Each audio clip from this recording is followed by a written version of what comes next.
पप्पू भैया जिंदाबाद, टीम पाटलिपुत्रा जिंदाबाद।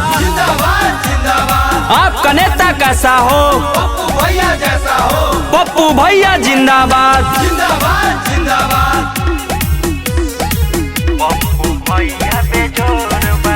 सेवा में हरदम रहेले खारा हो, गरीब लाचार के बनले सहारा हो।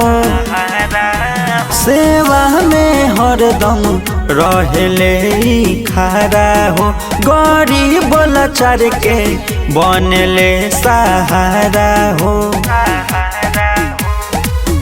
इनके ही चर्चा लोगवा करत चारू ओर बरे। 24 घंटा सेवा में रहस, पोछत सबके लोर बरे। जनता सारा जानता बतिया, पप्पू भैया बेजोर बरे।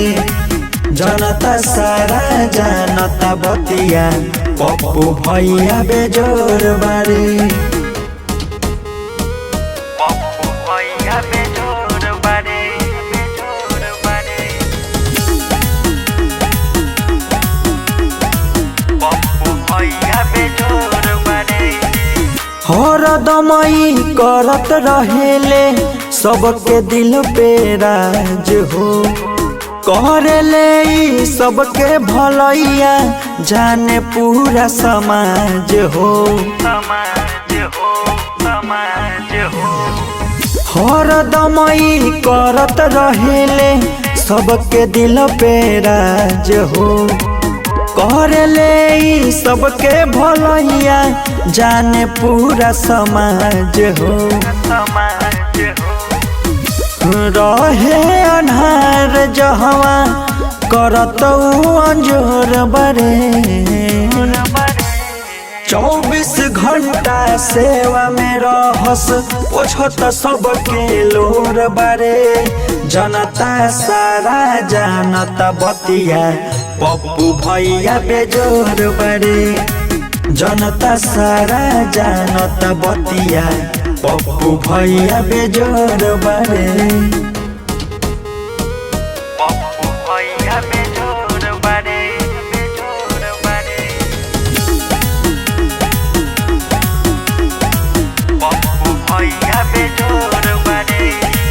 पवन पर शांत साचे कहतावे बात हो, एही चलते सारा लोगवा बावे इनके साथ हो।